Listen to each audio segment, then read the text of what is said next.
오늘 우리에게 주신 하나님의 말씀은 에베소서 5장 22에서 33절까지의 말씀입니다.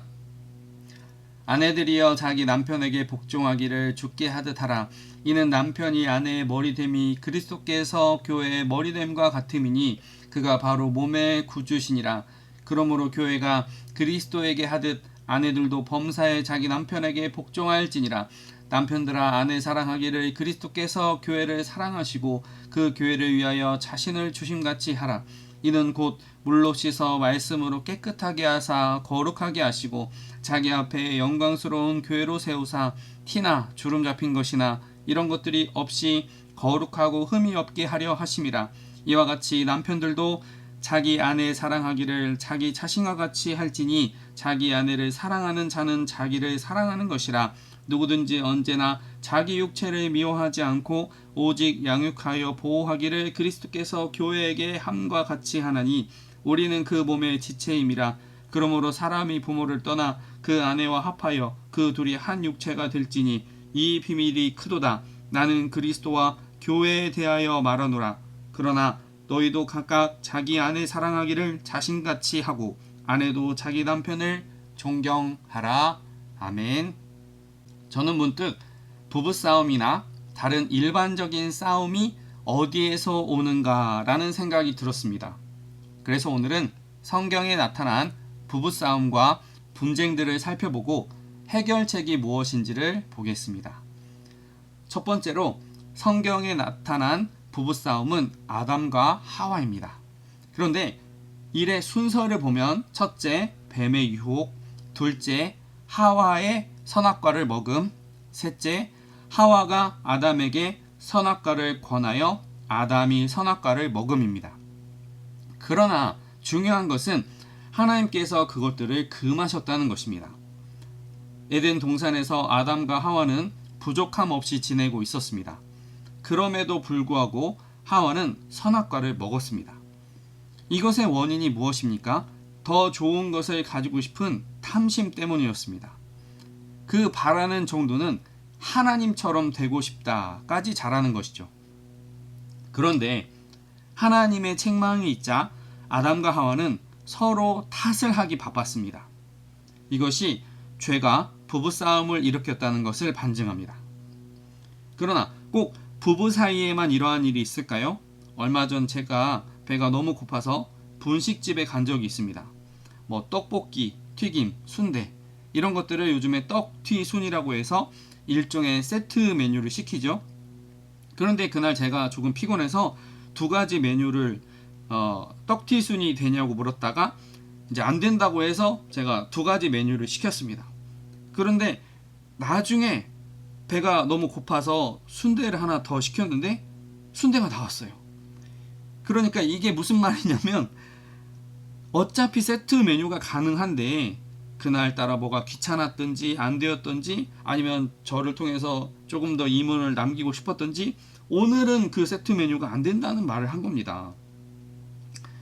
그래서 제가 이 상황을 어떻게 해야 되냐 고민해 보다가 어차피 안 믿는 사람 또는 믿어도 욕심 많은 사람 그런 사람들은 다 자기 욕심대로 자기 행하고 싶은 대로 말을 하기 때문에 그냥 내가 조금 더 배부른 것에 만족을 해야겠다라고 하면서 그 싸움을 만들지를 않았습니다. 여기서 제가 드리고 싶은 말씀은 우리가 다투기 전에 사람이란 이기적인 존재라는 것을 기억할 필요가 있습니다. 그게 부부 사이든 일반적인 상황이든 다투기 전에 사람은 어느 정도 다 자기를 위한 삶을 산다고 여길 수가 있어야 합니다. 그러면 마음이 조금 편안해지죠. 또 한 가지를 살펴보겠습니다. 그것은 아브라함과 사라의 경우입니다. 사라는 임신을 못했습니다. 그런데 가만히 있었으면 좋았을 텐데 남편 아브라함에게 내 몸종 하갈에게로 들어가라고 합니다. 그 당시에는 종의 소생을 양자로 삼아서 대를 잇는 풍습이 있었습니다. 아브라함도 사라도 하나님의 말씀을 따랐어야 하는데 풍습을 따르다 보니까 하갈이 아들 이스마엘을 임신하자 자기의 주인이었던 사라를 멸시합니다. 그러자 사라는 아브라함에게 내가 받는 모욕은 당신이 받아야 옳도다 라고 말을 합니다. 처음에 사라는 불임의 원인이 자신에게 있는 것처럼 여겼습니다. 그러나 이제는 불명예와 무시당함의 책임을 남편에게 돌리고 있습니다. 물론 사라가 내 몸종에게로 들어가라고 했어도 아브라함이 거절을 해야 맞습니다. 그러나 사라 역시 최초의 아이디어 제공자입니다. 사라에게도 책임이 있습니다. 저는 여기서 여성은 감정이 올라오면 이성적인 면이 덮어진다라고 보았습니다. 그런데 여기서 아브라함은 난처하게 되죠. 하갈이 임신한 이상 부부가 아니라고 할 수가 없어요. 뱃속에 있는 아이도 또 하나의 생명입니다. 그래서 하나님께서는 이스마엘 역시 민족을 이루게 해주십니다. 그러나 나중에 다윗이 그것을 기록하기를 그들이 한 마음으로 의논하고 주를 대적하여 서로 동맹하니 곧 에돔의 장막과 이스마엘인이며 모압과 하갈인이며 라고 했습니다. 즉 사라의 조급한 마음과 내쫓으라는 분노가 이스라엘의 경쟁자를 생산하고 서로 원수가 되게 했습니다. 우리는 여기서 남성은 충동적이고 여성은 감정적이라는 것을 알 수 있습니다. 즉 남성의 충동성도 문제지만 여성의 감정도 무서운 결과를 초래할 수 있다는 것을 기억해야 합니다. 그 다음 부부싸움은 야곱과 라헬입니다. 창세기 30장 1에서 2절을 제가 읽어보겠습니다. 라헬이 자기가 야곱에게서 아들을 낳지 못함을 보고 그의 언니를 시기하여 야곱에게 이르되 내게 자식을 낳게 하라. 그렇지 아니하면 내가 죽겠노라. 야곱이 라헬에게 성을 내어 이르되 그대를 임신하지 못하게 하시는 이는 하나님이시니 내가 하나님을 대신하겠느냐. 우리는 여기서 라헬의 심리를 잘 읽어야 하는데요. 1절에 그의 언니를 시기하여 라는 말씀이 있습니다. 즉 언니의 출산을 축하하고 그 아이가 건강하게 되기를 바라고 야곱의 집이 노동력이 풍부해져서 번성하는 것에 박수치지 못하고 나의 자녀들이 차지할 재산에 대해서도 벌써부터 신경 쓰고 있다는 것을 알 수 있습니다. 자, 여기까지 아담과 하와, 아브라함과 사라, 그리고 야곱과 라헬의 부부싸움을 보았습니다. 그러나 이것은 탐심, 풍습, 시기함 등의 죄에서부터 나왔다는 것을 기억해야 합니다. 그리고 우리는 여기서 남자들이 문제 해결 중심의 사람이라는 것을 기억해야 합니다. 즉 아브라함에게는 아이만 있으면 된다는 그런 단순한 생각이죠. 그래서 사라가 하갈에게로 들어가라고 했을 때 이게 사실상 부인이 둘이 된다는 것을 아브라함은 깊이 고려하지를 못했습니다. 그런데 사라의 입장에서는 보다 복합적인 감정이 작용합니다. 먼저 남편 아브라함에 대한 배려입니다. 대를 잊지 못하면 그야말로 다메섹 사람 엘리에셀에게 재산이 갑니다. 다른 목자들과 양떼들을 관리할 능력이 사라보다는 엘리에셀에게 있습니다. 즉 그녀의 불안이 하갈을 통해서라도 해결해야겠다라는 결심을 서게 한 거죠. 그러나 막상 자신이 부렸던 종이 자신을 무시하자 화가 나서 견딜 수가 없게 되었습니다. 즉 사라는 가정의 미래를 생각해서 일을 벌였지만 그 일 때문에 자신의 감정이 견딜 수 없게 된다는 그런 변수를 예상하지 못했습니다. 저는 여기까지 말씀을 작성하다가 저희 집 베란다 밑 부분에 빗물이 들어선다는 것을 기억하게 되었습니다. 그래서 제가 다이소에서 막 투명색, 흰색, 회색 이런 실리콘을 잔뜩 사다가 막 1차, 2차, 3차 여러 번 작업을 했습니다. 자, 이 작업이 깔끔하게 됐을까요? 지저분했을까요? 지저분하게 되었습니다. 그런데 저희 아내의 해결 방법이 놀랍습니다. 베란다에 잘 안 나갑니다. 이게 무슨 말입니까? 안 쳐다보면은 스트레스를 덜 받는다는 거죠. 자, 그렇다면 집안에서 전기 공사를 한다고 했을 때 만약에 온 사방이 흰색이면 흰색 전선으로 작업을 해야 될까요? 검정색 전선으로 작업을 해야 될까요? 당연히 흰색 전선으로 작업을 해야 깔끔하고 예쁩니다. 그런데 남자들이 이것을 고려할 수가 있을까요? 남자들 입장에서는 되는가 안 되는가가 더 중요합니다. 그런데 여자들은 어떻게 볼 수 있죠? 되는가 안 되는가에 넘어서 이것이 미관상 보기 좋은가 안 좋은가까지 고민할 수 있는 그런 능력을 가지고 있습니다. 그러면 이왕 하는 김에 좀 더 예쁘게 해줘라는 그런 여성의 아내의 요청에 남자는 어떻게 반응하죠? 인테리어 업자가 아닌 이상 예쁘게까지는 하기가 어려워요. 이 일이 애초에 내가 해결할 수 있는 일인지 해결할 수 없는 일인지 그것도 잘 몰라요. 그러면 예쁘게 표현이 안 나갑니다. 할 줄도 모르면 가만히 있어. 그러면 이제 여자가 가만히? 그렇게 되면 안 되는 거죠.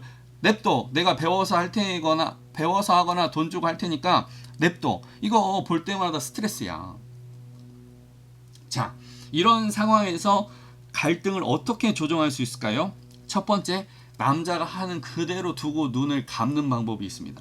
예쁘진 않지만 비용이 적게 듭니다. 둘째, 내가 배워서 하거나 돈을 주고 사람을 써야 합니다. 여기서부터는 한 가지 문제가 더 발생을 하는데요. 남자는 여성이 스스로 해결하는 문제에 대해서는 대부분 돕지 않습니다. 한번 여성이 장갑을 끼고 나서기 시작하면 이제 대부분의 집안일, 그 수리에 대한 부분들은 아내에게로 가요. 왜냐면요, 어렸을 때부터 신앙으로 성숙한 남자가 아니면, 희생, 보람 이런 것에 익숙한 남자가 아니면 남자는 인정을 해주거나 보상을 안 해주면 나서지 않습니다. 예를 들면 길을 가다가 어떤 길을 몰라요. 그러면 저 사람이 알 것 같아요. 물어보면 돼요. 여자들은 이게 물어보는데 거리낌이 없습니다. 알아도 물어보는 경우가 있어요. 그러나 남자들은 아는 거는 절대 안 물어봅니다. 그리고 모르는 것도 물어보고 싶지 않아요. 왜냐하면 내가 모른다는 사실을 전제를 해야 되기 때문에 내가 모른다는 사실을 드러내는 것을 싫어합니다. 그래서 혼자 해결하려고 더 깊은 동굴 속으로 들어가려고 하는 경향이 있다는 거예요. 그것이 크다는 거예요. 그리고 대부분의 남자들이 인정과 보상 체계로 움직이기 때문에 심지어 욕을 먹어도 돈만 주면은 즐겁다고 하는 사람들이 있어요. 자본주의적 사고에 절어져 있는 그런 사람들도 있습니다. 그런데 이런 남성들이 보다 나은 남성으로 가기 위해서는 반드시 신앙, 사명, 보람, 가치, 희생을 배워가야 되는 거죠. 그리고 세 번째 방법이 있습니다. 이 방법이 제일 어려운데요. 그것은 남편에게 미적 감각을 요구하는 것입니다. 아니, 사람 불러서 하면 아까우니까 하는 김에 요만큼만 더 하라고 하는데요. 미안하지만 일반적인 남편들은 그 요만큼을 해결할 능력이 없어요. 인테리어 업자가 아닙니다. 매일 그 일을 하는 게 아니에요. 본업이 있고 집안에서 수리하는 일이 있다고요. 그런데 이것을 예쁘게까지 해내는 것은 쉬운 것이 아니라는 것을 한번 염두에 두시면 좋을 것 같습니다. 자, 이 외에도 성경에 나타난 부부싸움의 모습이 있는데요. 그것은 다윗과 미갈의 경우입니다. 예루살렘에 법궤가 들어올 때 다윗은 춤을 추었습니다. 그러나 사울의 딸이자 다윗의 정실 부인 미갈은 다윗이 춤을 추어 자기 몸을 드러냈다고 말을 합니다. 다윗의 정실 부인 미갈이 다윗이 춤을 추어서 자기 몸을 드러냈다라고 조롱하죠. 여기서 미갈은 두 가지 실수를 하게 되는데요. 첫 번째는 다윗이 하나님께 예배하고 있다는 사실을 망각했습니다. 둘째, 하나님보다 백성의 시선을 더 신경 쓰고 있었습니다. 즉, 하나님 중심적인 삶이 아니라 세상 중심적인 삶을 살았습니다. 이것이 다윗을 분노하게 만들었고 그 결과 자녀 없이 살다가 죽었습니다. 그런데요, 왕후가 된다는 것은 사실 대단한 권세가 있는 것이죠. 정희 왕후는 성종이 어린 나이에 즉위하자 수렴 청정을 했습니다. 또한 순원 왕후도 헌종과 철종 초기에 수렴 청정을 했습니다. 그러니까 왕이 죽고 어린 아들이 보위에 오르면은 잠시나마 왕의 권세를 누리는 겁니다. 솔로몬도 즉위 초기에는 그의 어머니 밧세바를 존중했습니다. 그러나 사실상 가만히 있으면은 정실 부인, 제1 부인이 될 수 있었는데 미갈은 그런 영예를 얻지를 못한 거죠. 우리는 이러한 영적인 특성과 함께 무시당한 남편이 어떻게 반응하는지를 알 수가 있습니다. 즉, 남자는 자신을 역할로 이해합니다. 정말 역할로 이해해요. 왜냐면 결혼하고 출산하고 그런 것들을 남성은 경험할 수가 없어요. 여성은 출산하고 모유를 먹이면은 그 공감 능력이 엄청나게 확장한다는데 남편은 그러지 못해요. 제가 얼마 전에 본 영화를 볼 때 어떤 남자가 25년 동안 회사에서 성실하게 근무를 잘 했습니다. 그런데 부당 해고를 당해요. 그래서 일자리를 구해야 되는데 주변에서 그렇게 얘기하는 거예요. 그렇게 돈이 필요하면 집이라도 팔아, 짐이라도 날라, 이렇게 이야기를 하는데 그 남자가 소리치기를 나는 기술자야, 이렇게 얘기를 하는 거예요. 그러니까 뭐 이 나이 들어가지고 막 무거운 것을 나를 수 있는 힘도 없고 나는 이 기술력 아니면은 어디 갈 수가 없어라고 하는 자기 정체성을 그 한마디로 나는 기술자야 라는 그 한마디로 구별을 한 것이거든요. 예를 들면 저 같으면 나는 목사야 이렇게 얘기를 하는 겁니다. 그러니까 여성은 부모와 자녀와의 관계에서도 또 내 자녀와의 관계에서도 또 남편과의 관계에서도 회사의 관계에서도 뭐 사업의 관계에 있어도 이 스위치가 빨리빨리 켰다가 꺼졌다가 이게 돼요. 동시다발적으로 나는 자녀도 됐다가 부모도 됐다가 뭐 친척과의 관계도 됐다가 직장도 다녔다가 이게 동시다발적으로 잘 돼요. 그러나 남자들은 나는 기술자야 라고 하는 그 하나의 역할적 정체성에다가 자기를 두는 거예요. 이 역할을 수행할 수 있느냐 없느냐가 더 중요한 거죠. 어떻게 보면. 자, 그래서 이러한 남자들이 직장을 상실했을 때 백수라고 부르기보다는 청년, 일을 할 수 있는 사람으로 불러주는 것이 더 좋다는 생각이 들었습니다. 또한 반면에 아줌마라고 하는 이 단어도 없어져야 되는 단어라고 생각해요. 원래는 아줌마는 아주머니의 줄임말이죠. 그러니까 나쁜 말은 아닙니다. 그러나 어느 순간부터 방송에서 아줌마라고 하는 단어가 억척스러운 사람, 자기 생계밖에 모르는 사람, 타인과의 관계를 별로 중요하지 않게 여기는 사람이라는 이미지가 붙었기 때문에 설령 그 사람이 아주머니라 할지라도 아줌마라고 부르는 것은 신뢰가 되는 거죠. 그래서 기혼 여성을 여사님, 선생님 또는 교회 직분으로 권사님, 집사님으로 불러주는 것이, 존칭을 해주는 것이 좋다는 생각이 들었습니다. 이어서 욥과 그의 아내가 있습니다. 욥의 아내는 욥이 모든 재산을 잃자 욥에게 하나님을 저주하고 죽어라라고 말합니다. 이건 역시 하나님 중심적인 삶이 아니라 인간 중심의 삶이죠. 욥, 너는 재산과 자녀를 다 잃었어. 그것을 관리하지 못했어. 너는 참 무능력해 라고 선언이 되었습니다. 근데 여러분, 이 정도 말이 욥에게 왔다면은 아내가 지금 욥을 버리는 것처럼 보이지만은 상황이 조금만 개선되면 욥도 아내를 버릴 수 있는 상황이 되는 거예요. 왜냐면은 남자는 인정과 존중의 욕구가 신앙이 없는 이상, 신앙으로 그걸 덮을 수 있으면 참 감사할 텐데 신앙이 없는데 만약에 그런 것들이 옅어진 상황에서 인정과 존중의 욕구를 박살내면 남자는 이게 어디 갈 수가 없거든요. 남자는 자신을 역할로 이해할 때가 많은데 그 역할이 사라지고 존재마저 부정당하는 것 같으면요, 심지어 이제 하나님을 저주하고 죽으라 그러면은 신앙까지도 부정해 버렸잖아요. 그러면은 이 부부는 깨어질 수밖에 없는 겁니다. 자, 우리는 여기까지 부부싸움과 현실 세계에서 다툼이 왜 발생하는지에 대해서 나눴습니다. 첫 번째는 죄 때문이요, 두 번째는 인간 중심적인 삶 때문에 그렇습니다. 그렇다면 오늘 본문은 우리에게 무엇을 주문하고 있을까요? 22에서 26절 제가 읽어보겠습니다. 아내들이여 자기 남편에게 복종하기를 주께 하듯 하라. 이는 남편이 아내의 머리됨이 그리스도께서 교회의 머리됨과 같음이니 그가 바로 몸의 구주시니라. 그러므로 교회가 그리스도에게 하듯 아내들도 범사에 자기 남편에게 복종할지니라. 남편들아 아내 사랑하기를 그리스도께서 교회를 사랑하시고 그 교회를 위하여 자신을 주심같이 하라. 이는 곧 물로 씻어 말씀으로 깨끗하게 하사 거룩하게 하시고 자기 앞에 영광스러운 교회로 세우사 티나 주름 잡힌 것이나 이런 것들이 없이 거룩하고 흠이 없게 하려 하심이라. 아멘. 오늘 이 말씀은 바울이 에베소 교회에 편지한 것입니다. 즉 남편과 아내가 동시에 믿음이 있는 경우라고 볼 수가 있습니다. 그러니 믿지 않는 남편에게 믿는 아내가 순종하라라는 말씀과는 조금 다른 의미를 가집니다.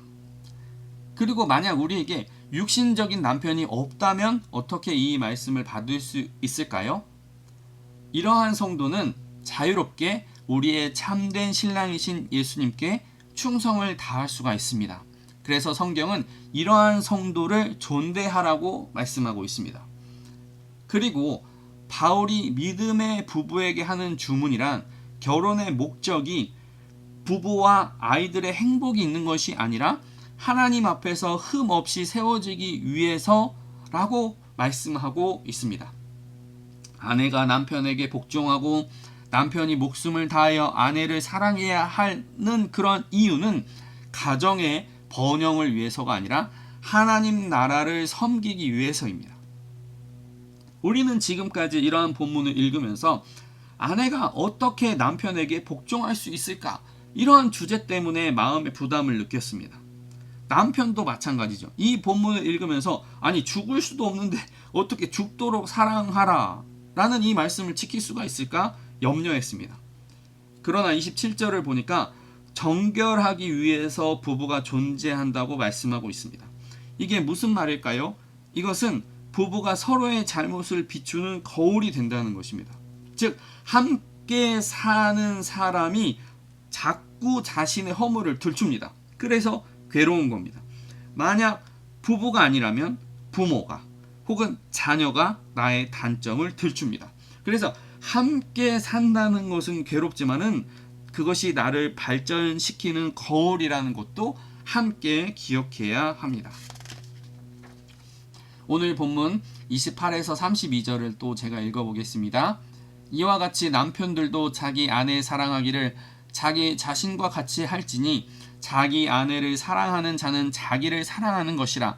누구든지 언제나 자기 육체를 미워하지 않고 오직 양육하여 보호하기를 그리스도께서 교회에게 함과 같이 하나니 우리는 그 몸의 지체임이라.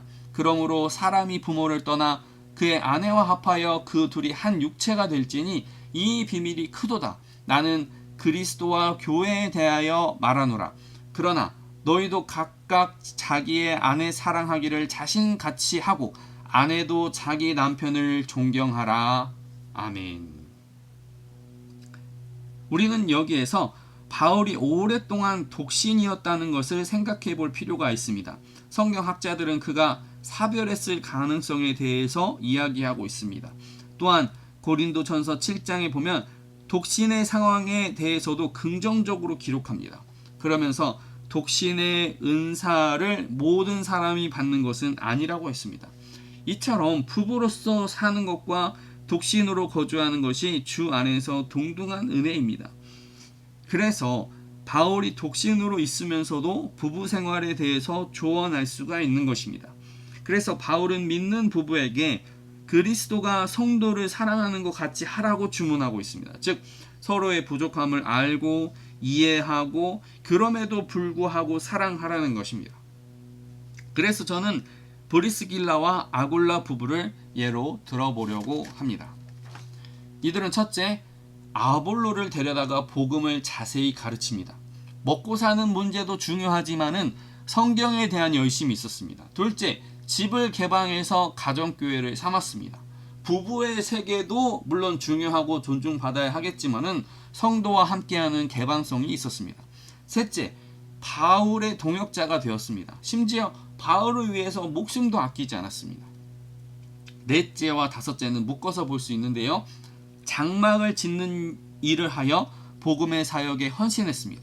또한 장막 짓는 일을 귀족을 대상으로 일을 하다 보니까 어쩔 수 없이 이사를 자주 다니면서 복음을 전할 수밖에 없었다는 것이죠. 제가 전주 하나교회 목사님 부부를 압니다. 성함이 박충경 목사님, 사모님은 이순희 사모님입니다. 이 목사님과 사모님의 좋은 금슬의 비결은 바로 둘 다 예수님께 빠져 있었다는 겁니다. 연애를 할 때나 부부가 되어서나 어떻게 하면 교회를 섬길 수 있을까? 이것이 서로의 최고 관심사입니다. 두 사람의 마음이 모두 하나님께 있으니까 잠깐은 다른 일 때문에 싸울 수가 있어도 가장 많이 정성과 시간을 쏟는 주제에 대해서는 주님 일이니까 교회와 가정을 다 세울 수가 있었다는 것이죠. 그래서 혼자로 지내시든지 부부로 지내시든지 시선을 주님께 두어야 합니다. 혹 가족 구성원의 영역이 남았다면, 가족 구원의 영역이 우리에게 필요하다면 열심히 기도하시기를 바랍니다. 아직 교회가 크지 않으니까 봉사의 영역은 적을 수 있습니다. 그래서 시간이 남을 수도 있죠. 그러면 가정에서 가족을 더욱 섬기고 사랑하시고 또한 성전에 나와서 함께 기도하심으로 가족 구원의 은혜를 잘 누리실 수 있게 되시기를 예수님의 이름으로 축복합니다. 아멘.